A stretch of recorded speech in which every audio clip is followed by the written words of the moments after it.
Another player capsule today. This time we go with a player who's not on the roster anymore. We pray to our Lord, Mason Plumdog Millionaire, on the Locked On Hornets podcast. We're Locked On Hornets, part of the Locked On Podcast Network. Your team every day. In a minute, cuz we live.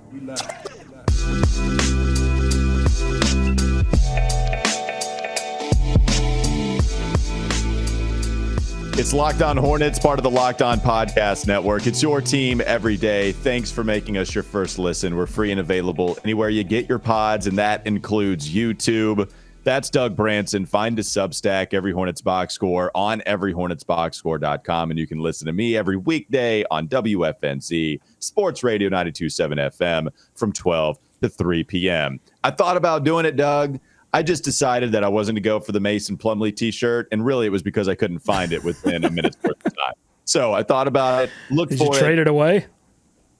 I did not trade it away, no. That shirt is probably off doing better things if I were to trade it, just like Mason is now. Playing in the postseason with the Clippers. How about game 1, 11 rebounds, 7 points?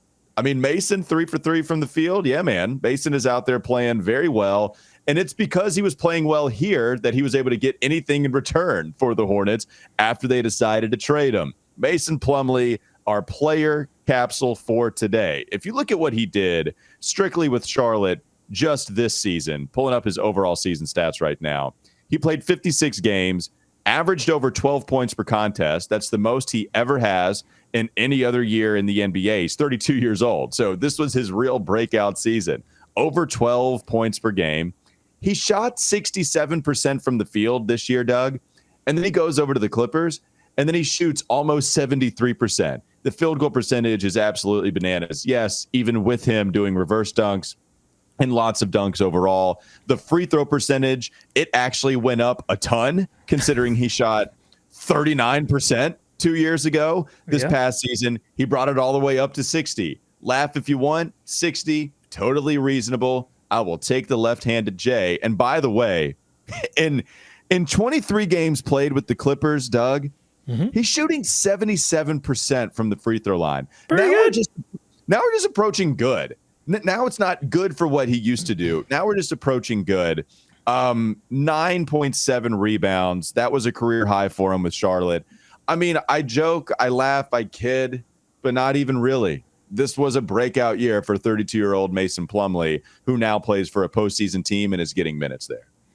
Well, it was a second breakout year because, I thought he had a really good year in Detroit, which is, I think, part of the reason that the Hornets made the move to acquire him was because, he had a standout year in Detroit.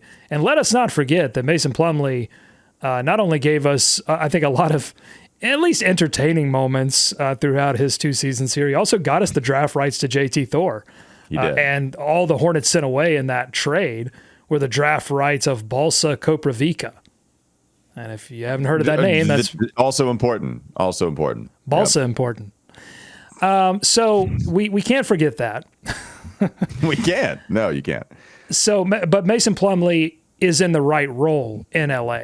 And I think that's the story here, right? He's playing 18 minutes. He's surrounded by good defenders, but not only good defenders, but like good perimeter defenders. He was in the exact, I think, wrong role with the Charlotte Hornets, which is your every night starter, playing significant minutes, and surrounded by guys that could not keep anyone in front of them. A lot of guards that couldn't keep anyone in front of him. And he is not a rim protector. And that's what the Hornets desperately needed.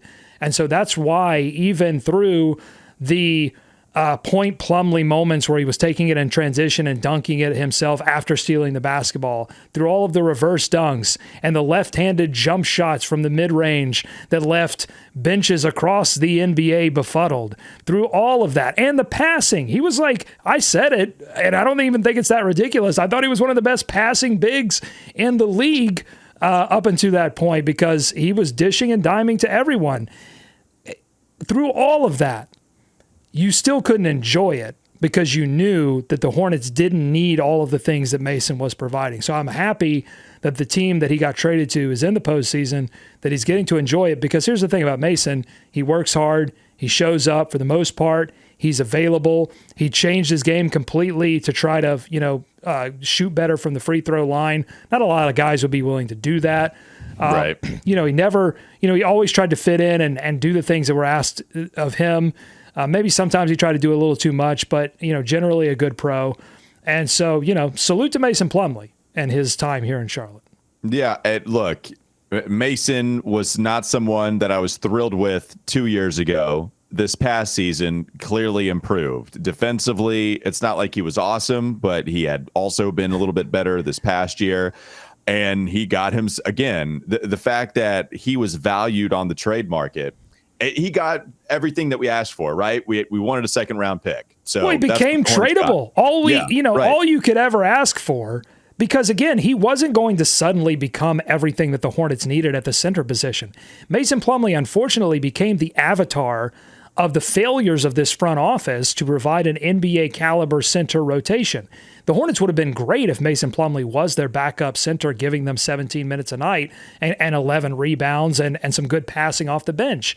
But that's not what he was. And at least he became good enough to actually become tradable, something that you can't say a lot for Hornets over the past couple of years. They haven't performed such that they would even be attractive on the trade market. Yeah, and I know, he put up decent numbers for Detroit. I thought it was a perfectly acceptable backup center option that also got you the 37th overall selection, right? Like, so at the time, you think you're going to get a backup center, and then he starts to get a lot more minutes. I mean, even with Detroit, where he put up decent numbers, they felt they had to put a pick onto his name in order for you to accept a trade. And so now you don't have to do that, right? You actually got a pick in return for Mason Plumlee, who upped his value just that much. So go ahead. You had something else on Mason Plumlee. I'm laughing because you made me remember in saying that when the Hornets made the trade for Mason Plumlee, I think you and I were both like, okay, cool. All right, Mason Plumlee, backup center, sweet. All right, who are they going to go out and get to fill that full-time center role? And then a couple weeks later, it's like the Star Wars meme where it's Amidala, or is it Princess Amidala? I don't know. I've forgotten the first three. Queen Amidala. Queen Amidala. Yeah, she's sitting in the field. What did I just say there? Amalala. She's sitting in the field. And she's looking at Anakin and being like, that was us. We were like, wait, you're going to get another center, right? You're going to get another center, right? And of course, Mitch Kupchak is just looking at you with that pale face alongside Steve Clifford with a white background. Mason is our starter. Get used to it. And then they're going to flip him for a second round pick. It all went according to plan. Mitch Kupchak is the Jedi Master. Hey, can I share two more memories before we move on of Mason Plumlee's time here in Charlotte, especially this past season since we're doing. Yeah, I know. I'm going to have to really dig down and pick two. Before I do that, though, I do want to say the thing on the free throw percentage going up and figuring the thing out with his left hand. And even the left-handed jump shot, as much as we kind of laughed at it, Clifford talked about how improving the free throw percentage and learning to play a little bit more with the left hand and becoming a little bit more effective offensively allowed him to gain confidence, especially the free throw percentage, to gain confidence in actually holding on to the basketball and doing something with it offensively. Yeah. He became a competent offensive player because he knew that if he were to draw contact, that he could go to the line and probably make one, which was not something he was saying to himself in that first season. Because you mentioned the number 39% in that first season from the free throw line. That's after he improved, right? I think it was like hovering around 25%. 1 of 4 from every time he stepped to the line. It was bad. Not good. It was bad. Oh, the two memories. I'm sorry. I forgot the two memories. All right, I'm having a lot of fun. I got to squeeze it in here in 1 second. Do you want to do it on the other side of the break, your two memories? Because we can still go with Mason and All right, two memories with Mason. Up next. You heard the tease. Coming up next, Locked On Hornets.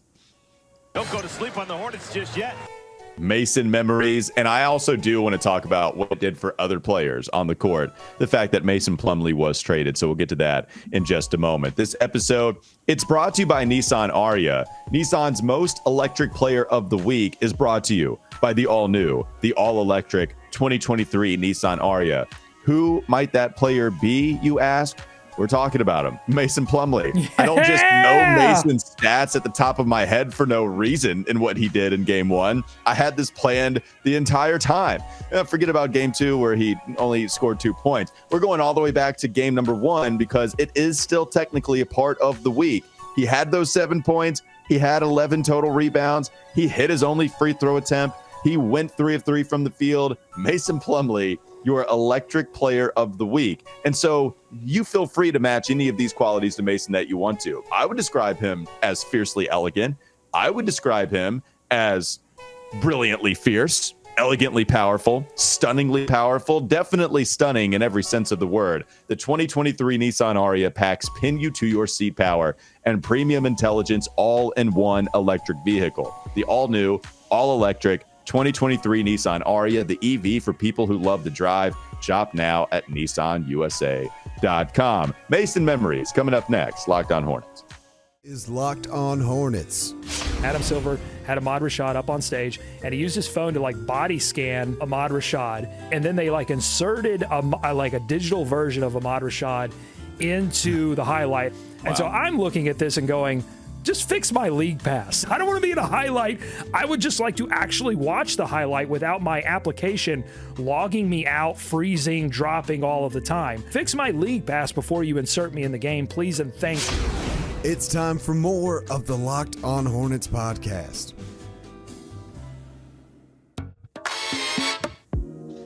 Lead the way, Doug.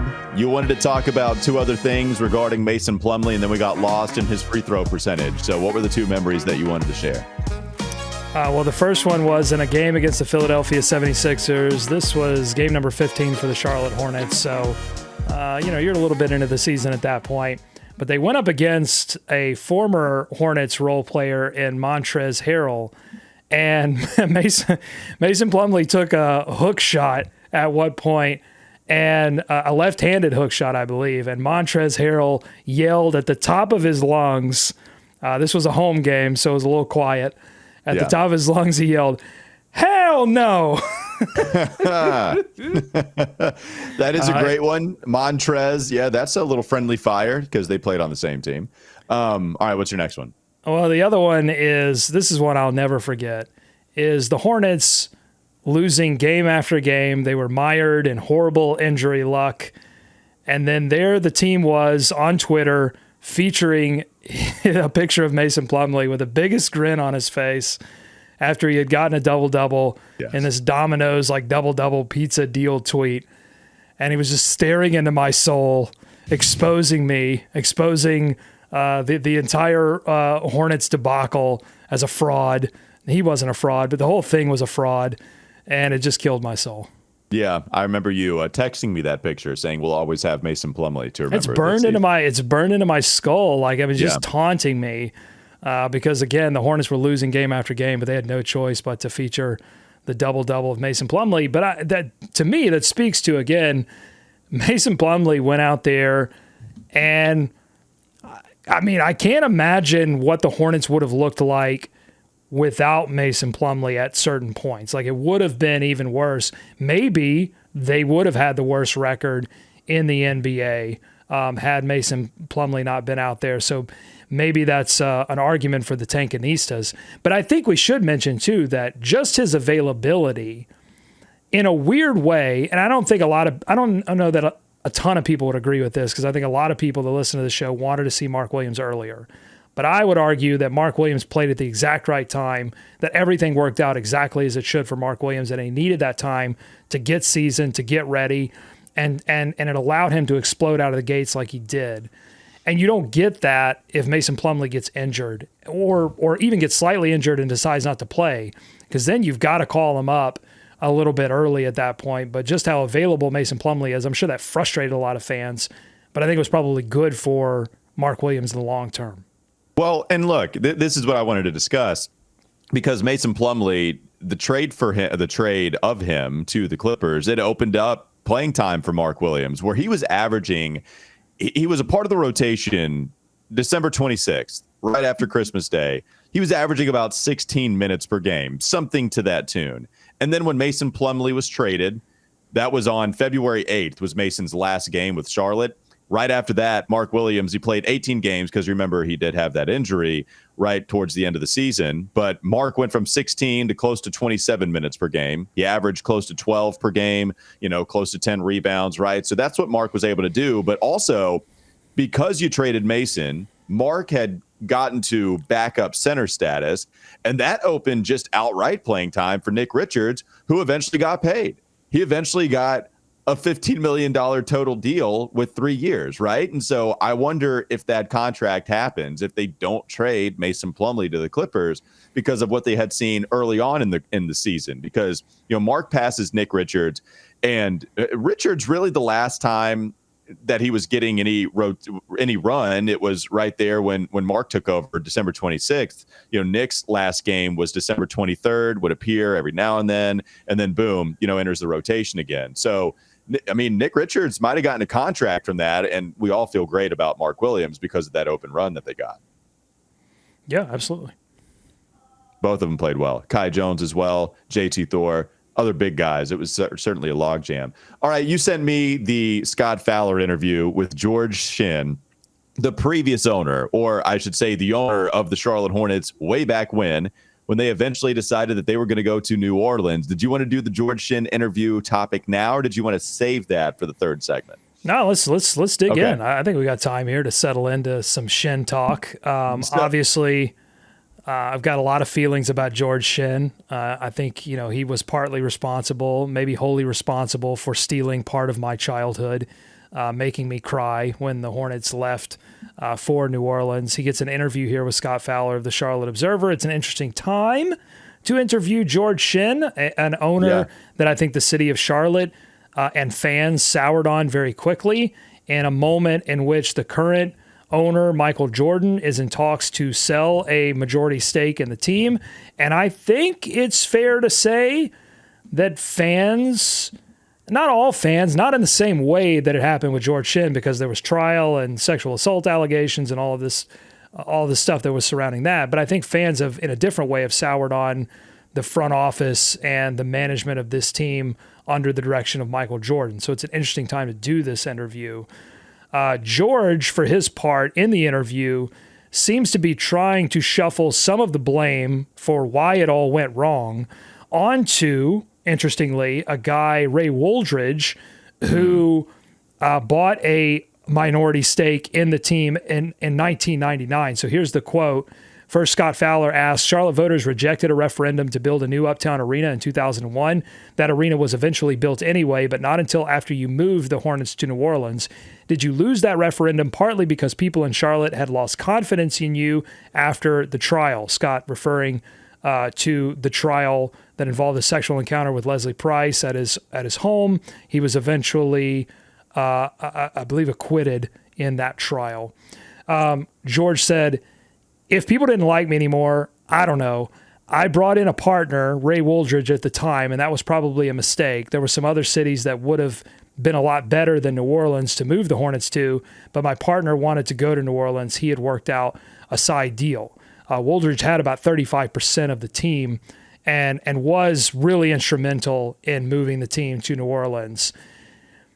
But I think that George is trying to let himself off the hook a little bit here because, first of all, he did sell part of the team to Ray Wooldridge. Interestingly, you know why? Do you remember? I don't think you would personally remember, Walker, but do you recall hearing why he sold part of the team to Ray Wooldridge?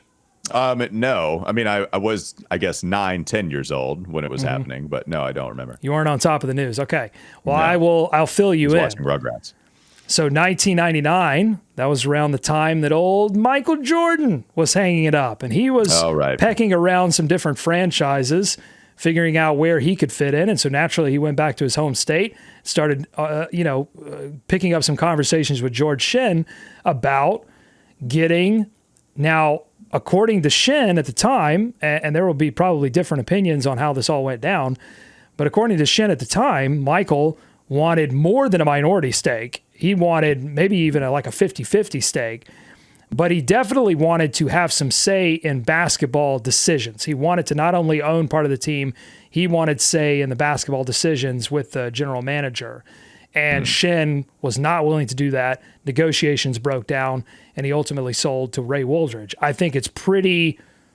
I think it's a pretty sure bet that had he sold to Michael Jordan, that Michael Jordan probably would have eventually owned the team, because this was all around the time of the trial. This was about, and I think Shinn knew that and like didn't want to be moved out completely from his seat. And so it went to Wooldridge instead, and then they went to New Orleans. But that would have been interesting. I think they would have stayed in Charlotte.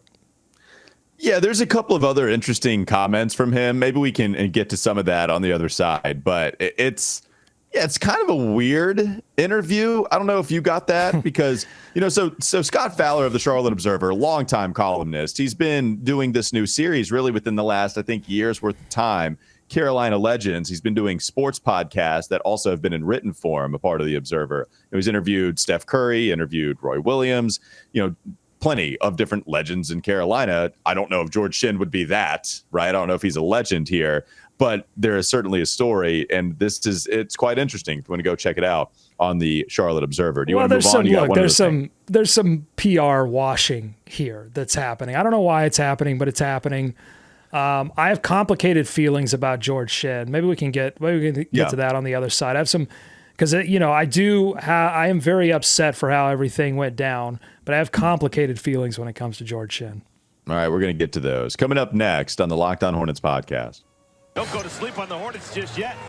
Complicated feelings. We're going to let it out in the last segment. This episode is brought to you by eBay Motors. For a championship team, it's all about making sure every player is a perfect fit. It's the same when it comes to your vehicle. Every part needs to fit just right. So the next time you need parts and accessories, head to eBay Motors. With eBay Guaranteed Fit, you can be sure every part you need fits just right the first time around. All you have to do is just add your ride to the My Garage tab and look for the green check to know the part will fit, or you get your money back. So because just like in sports, confidence is the name of the game when you shop on eBay Motors, and with over 122 million parts to choose from, you'll be back in the game in no time. After all, it's easy to bring home a win when the right parts are guaranteed. Get the right parts and the right fit and the right prices too on ebaymotors.com. Let's ride. Eligible items only. Exclusions apply. One more segment to go. Locked On Hornets. This is Locked On Hornets. Now that we have this question, I feel like I need to ask this. Are y'all sweet potato pie folks or you pumpkin pie folks? Pumpkin pie folks. Sweet potato folk. Pumpkin pie. Sweet potato. It's time for more of the Locked On Hornets podcast. All right, so I have the column up here. We'll get to your complicated feelings in just a moment. I just wanted to explain why I thought some of this was weird. So you mentioned him trying to take a back seat. I wanted to talk about his donation that he gave to Atrium Health. And so I'll read you the question and his response, which was just kind of interesting to me. So Scott Fowler said to George Shinn, "You continue to visit Charlotte regularly. Your son, Chris, a successful musician, lives here, and you gave a $7.5 million donation to a stroke center in 2020. Atrium Health would name its stroke center in honor of Shinn, one that you had a very personal experience with." Okay, so serious stuff. He said, "Yes. What happened is Felix Sabates was on the board at the hospital, and he called me and said, 'Will you do $10 million for this stroke center?' I said, 'I'll give you $5 million.' He said, 'George, this stroke center saved your life. Shinn had a stroke in the Hornets' first season at age 47 in 1988, but recovered after being treated at Atrium Health Carolina's Medical Center.' So Shinn said, 'I said, Felix, you're playing a hard game there.' And then we ended up splitting the difference to $7.5 million. That's it.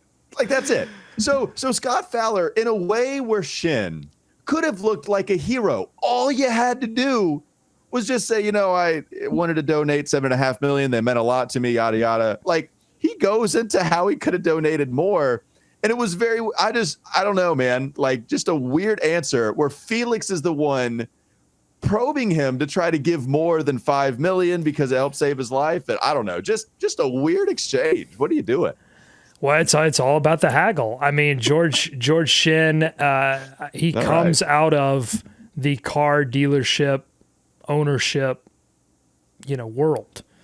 And it is all about the haggle. It's all about how can you get squeeze a little bit more out of the orange. And I've talked about this on the show, that Michael Jordan isn't the first owner of the Charlotte Hornets to be viewed as cheap. Definitely that moniker was laid around George Shinn's neck, especially when it came to, some of the big time players that moved through here in the, 90s, Alonzo Mourning, LJ. Now they shelled out a lot of money. It was like they would shell out money for one, but would they shell out money for multiple? Right. That's when it came down to it. He didn't want to do that. So I mean, just it is funny. It is funny. This guy, this place saved your life. All right, fine. Throw in an extra $2.5 million for saving. I'm not going to give you 10. All right, if it saved my life, I'll split it with you though, Felix. You play a hard game here, buddy. And then Scott just moved on. We're just gonna bye. We'll see you. We'll move on to something else. Tell us about your complex feelings on George Shinn. Well, just on, again, this is the transcript, and I'm not sure if the transcript is an abbreviated version of the podcast. Maybe they dive more into the Hornets. But for an interview with the former Hornets owner, there's not a lot of Hornets in this, at least the article version. Again, maybe go listen to the podcast and see if there's more Hornets talk. But my complicated, because I met George Shinn one time, shook his hand. Yep. I did not bring up, I ate my feelings. I was a coward. I did not tell him that he ruined my childhood and made me cry. It wasn't the right venue to do so. And so I have complicated feelings, and here's why. Yes, he was partially wholly responsible for taking the team away. But at the same time, he birthed this team. Yeah, he got it. He got this team. And for those that don't know, the NBA was not going to give Charlotte a team. They couldn't point Charlotte out on a map. Charlotte was not the city that it wasn't the city that it is today. And obviously this was pre-Panthers. It was a small town, big city. And really Shinn forced the issue on the NBA and said, no, listen, Charlotte's where you want to be. Convince them to do it in a way that is almost unbelievable. The links that he went to get this, and some of it's chronicled in this write-up. But so I wouldn't have any of the memories that I had. I wouldn't be doing this show right now had, he not gone through all of that in the year of my birth. So a long time ago. So I have complicated feelings. Dad ran off, but without Dad, I wouldn't be here. So yes, he did. He only came back with half a gallon of milk, though, not the full gallon, just the half gallon of milk. Right. He's like, you're going to have to haggle me a little bit more if you want the full gallon. All right, you had some final thoughts as well. You have Mason memories, you have complex feelings. I know you had something else you wanted to end the show with on the YouTube comment section. Dun, dun, dun. Oh, boy. What you got for us, Doug? What's something you wanted to go to? Well, I just want to clarify something that I won't speak for you. I'll let you speak for yourself. I'll say I appreciate it. Am not a journalist. We had a comment on yesterday's episode where we had Nick Carboni from WCNC, a news organization. He is a journalist for a news organization. And when he comes on to our show, our silly show, he purports himself as a journalist. I'm not a journalist. I did not go to journalism school. In fact, I went to one journalism class, and I mean that literally. I went to one single class, and the professor said, for every comma that you get wrong on a submission, you're going to fail. And I was like, all right, forget it. I'm out of here. That's not what I'm about. I'm not about these stringent rules that you're trying to put on me. I can't do it. So I became a communications major. So I'm not a journalist. I don't purport to be one. And I just needed to clarify that for people. I come on here. I am paid to give my opinions on what's going on in and around the Charlotte Hornets organization. That is what I will do. While I do give opinions, I do feel a responsibility to get the facts right, but I don't live under the same journalistic standards. That's not the role that I want to play. It's not the role that I feel I must play. Everyone has a role to play when it comes to the Charlotte Hornets. Mine is to get on here and bloviate. And honestly, I'm a little confused as to what would give people the impression that I am a journalist. Was it the list of 10 most famous dicks in NBA or basketball history that we're doing right now? Did that give you a clue that I'm a journalist? Because what are we doing? Is it all the times that you've heard me say the word shart on the show? Is that what gave you some indication that I was like, a hard-boiled detective journalist? No, I think both of those qualities are fantastic. It's why you're gonna break this story wide open. That's Doug Branson. Yeah, I mean, it was the comment. I read the comment. It was like, clearly meant to get attention sideways. Hey, I like that he came with a journalistic point of view instead of getting into his feelings, which is what a couple of people told. I mean, look, man, put whatever feelings you want towards this at all. Like the opinion part about this is what radio, I guess, could be. You can muddy the waters however you want to, being a journalist and being a radio host, right? There are plenty of radio hosts that will break news. They'll walk that line of going back and forth. You can provide opinions all you want to. Yeah, man, I don't think we said anything false about the Miles Bridges thing. We gave our opinion on what the Hornets should do, but we've been speaking from a point of what happened during that trial process, what happened after the arrest. And if you don't like the opinion, cool. Plenty of people don't like the opinion. I mean, I think the comment section is more in their feelings. I mean, honestly, if you're going to write that, who's the one with the feelings, man? Like, I don't care. Like, you can write that if you want to. So do what you want. Feel free to disagree. That's just how it goes. That it's very different, right? Like old Walker back in the day used to care big time until you are exposed to all of the comments. And boy, it will change you. You are calloused. So now it's like, okay, whatever. So yeah, I think you're right. We're not journalists, man. You're not going to read any of my work. You have a Substack. I don't even have anywhere you can read my work. And that's full of opinions as well. Yeah, maybe I confuse people by joining Substack, but really it was just a place that I could put my game notes for people, and they could give me a little extra scratch to keep doing this thing and keep covering the Hornets. And I'm not covering them as a journalist. I'm covering them as a sort of hybrid fan that loves the Hornets and loves the game and wants to dig a little bit deeper. I mean, that's the role that I've carved out for myself. But I just wanted to clarify. I just want to get people on the same page about what my credentials are, and those credentials are that I don't have any credentials. and let me make perfectly clear, by the way, to anybody that writes on the comment section, it means you listened at least a little bit and clicked on it. So thank you for listening. However often you do, maybe every day, and we appreciate you commenting because there's the scratch for you. We appreciate every single bit of it. Thanks for making us your first listen today. Now make your second listen Game to Game NBA. Every moment, every top performance, every result, Locked On Game to Game covers every game from across the league with local analysis that only Locked On can deliver. Follow Game to Game on Locked On NBA, available on the Odyssey app, YouTube, and wherever you get your podcast. Have a great weekend. We'll be back with you on Monday.